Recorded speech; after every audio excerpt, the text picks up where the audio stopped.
Hello, I'm Kanchan Bhavankar, working as an assistant professor in the Department of Chemical Engineering, AISSMS COE, Pune. Today I'm going to explain the concept of drying. So we will start with the what is drying, then what is the purpose of drying, methods of drying, next is classification of dryers, and under classification of dryers we will see or I am going to explain the rotary dryer in detail. Drying is often necessary in various industrial operations, particularly in chemical process industries, to remove moisture from a wet solid, a solution, or a gas to make it dry. And the choice of drying medium it depends on the chemical nature of the materials. Drying is one of the oldest method of preserving food. Examples are numerous. In the last stage of sugar production, washed and centrifuged sugar crystals are dried to get the finished product ready for packaging. Milk is dried in a spray chamber to produce milk powder. Soap bars are dried to reduce the moisture content. So in all this example, this indicates that wet material loses moisture in direct contact with hot air or gas. The hot air or gas supplies the energy required for drying and also carries away the moisture released by the solid. Now what is drying, or how to define the drying? So in few cases, particularly in some organic chemical industries, a liquid other than water may have to be removed from a wet solid. So how drying is defined? Drying may be defined as an operation in which the liquid, generally water, okay, so basically it is not possible only water is to be removed. In few cases the liquid other than the water have to be removed. So drying is defined as an operation in which the liquid, generally water present in a wet solid, is removed by vaporization to get a relatively liquid free solid product. Drying of a solid does not demand or ensure the complete removal of the moisture. So sometimes it is desirable to retain a little moisture in the solid after drying. For example, moisture is not removed totally during the drying of soap bar, many foodstuffs, etc.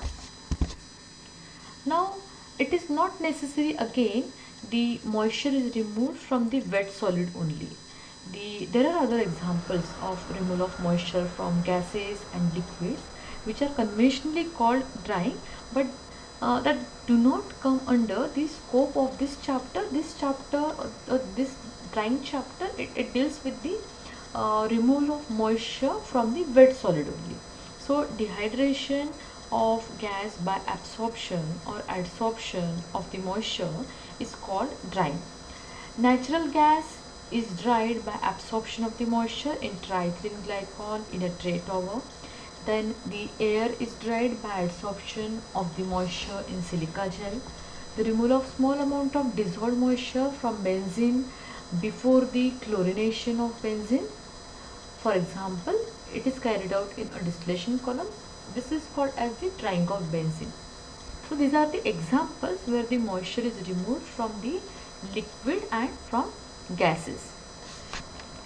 Now throughout the convective drying of solid materials, the two processes occurs simultaneously. That is, when it means when the drying occurs, when you will go for the drying of wet solid, then the transfer of the heat from air to the wet solid, and it occurs as well as the transfer of the moisture from the wet solid to the air.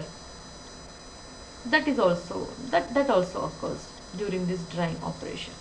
So drying, it is a unit operation and it can be considered as the simultaneous heat and mass transfer operation. There are other water liquid removal processes such as we have filtration, settling, centrifugation, etc. And in all these operations, liquid is removed by mechanical means, but a considerable amount of liquid is still remained or retained in the solid, and this residual liquid can be removed by drying. Now, what is the purpose of drying operation? So first one is for reducing the transport cost, then for purifying a crystalline product so that solvent adhering to the crystal is removed, then for making the material more suitable for handling and storage, because what happens, handling and storage of dry solid, it becomes easy to meet the market specifications, then for providing definite properties, in some cases for preventing corrosion arising due to the presence of moisture. Then dry chlorine gas is not corrosive, but traces of moisture makes it corrosive. And sometimes the drying operation, it becomes the essential part of the process, like for example the drying of paper. Coming to the methods of drying, so there are three basic methods of drying. First one is the sun drying, where uh, it is a traditional method in which the materials dry naturally in the sun. Second one is the hot air drying, in which materials are exposed to a blast of hot air. And third one is freeze drying, in which frozen materials are placed in a vacuum chamber to draw out the moisture. Next is classification of dryers. Industrial dryers are classified based on the mode of operation. A dryer may operate batch wise or in the continuous mode, and correspondingly the dryers may be classified as batch or continuous. A batch dryer has a low equipment and installation cost. It is easy to operate and is more versatile in possible applications. And if necessary, the same dryer may be used to dry different materials. Then these batch dryers are generally suitable for small production capacities.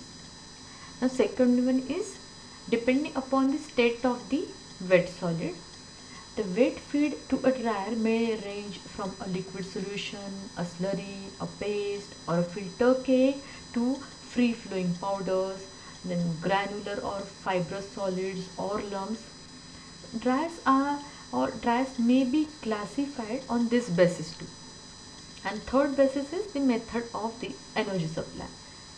Heat energy required for drying may be supplied directly by a hot drying gas, or it may be supplied indirectly through the wall of the dryer from a hot gas flowing outside the wall. The dryers are correspondingly called direct heat or indirect heat dryers. Now next you can see here the classification of dryers. So basically dryers are classified as here direct heat dryers. These direct heat dryers again classified as batch and continuous. The next is indirect heat dryers. Indirect heat dryers again classified as batch and continuous. So direct heat batch dryers are tray dryer, truck dryer, batch through circulation dryer and batch fluidized bed dryer. Direct heat continuous dryers are belt dryer, rotary dryer, tunnel dryer and flash dryer. Indirect heat batch dryers are agitated pan dryer, vacuum tray dryer, jacketed shelf and freeze dryer. Indirect heat continuous dryers are steam tube rotary dryer, drum dryer, screw conveyor dryer and truck dryer. Now coming to the rotary dryer in detail, let's see how the rotary dryer works and what is the construction of the rotary dryer, and which type of materials are dried using a rotary dryer. So rotary dryers, called the workhorse of chemical dryers, belong to the most widely used class of continuous dryers in process industries. These dryers are suitable for relatively free-flowing, non-sticky and granular materials. For example, almost all types of crystals after crystallization and washing. Then typical applications of rotary dryers are in drying of table salt, sodium sulfate, ammonium sulfate and many other salts. Then again we have the drying of sand, minerals, organic solids, polymer resin, beads, etc. Now basically this rotary dryer, it consists of a slowly rotating and slightly inclined cylindrical shell, and to the cylindrical shell you can find here, this is the cylindrical shell and it will rotate slowly and it is slightly inclined so that the material can be collected easily, and to the cylindrical shell the wet solid is fed and the hot air enters from one end. Now wet solid enters from here through this feeder, and this solid, wet solid and the hot air moves in counter current manner.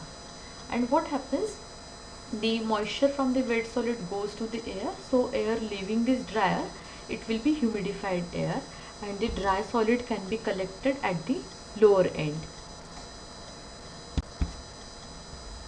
Supply of heat to the wet solid, it may be done directly or indirectly, and accordingly a rotary dryer is called direct heat rotary dryer or indirect heat rotary dryer.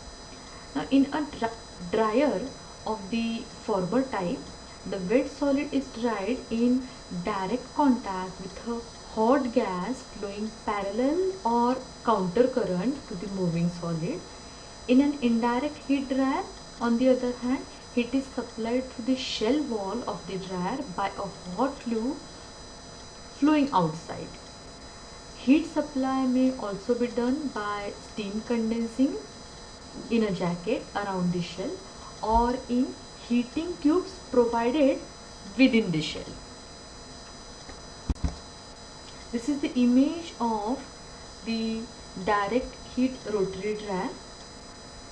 So here the major parts of such type of dryer, it is the shell, and this shell is made up of suitable metal or alloy.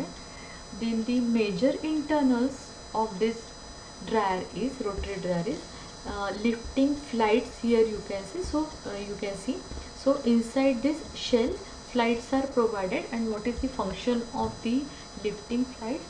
The flights will take the material up and then it will shower the material in a stream of air.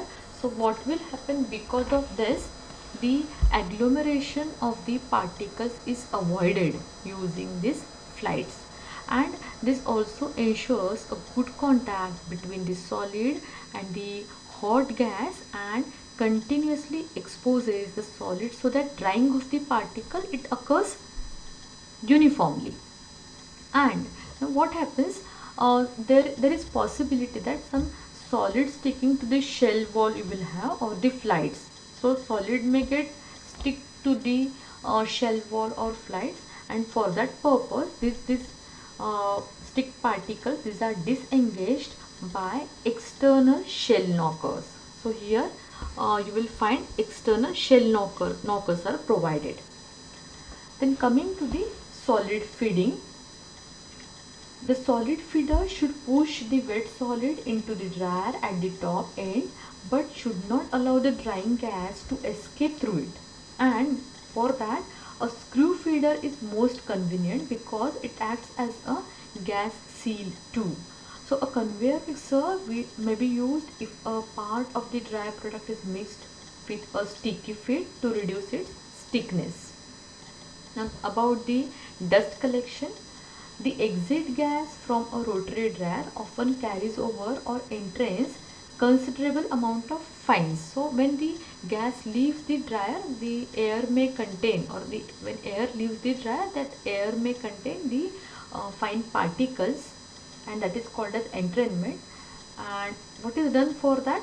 So if the carryover of dust is substantial, the gas is led to a cyclone or a back filter.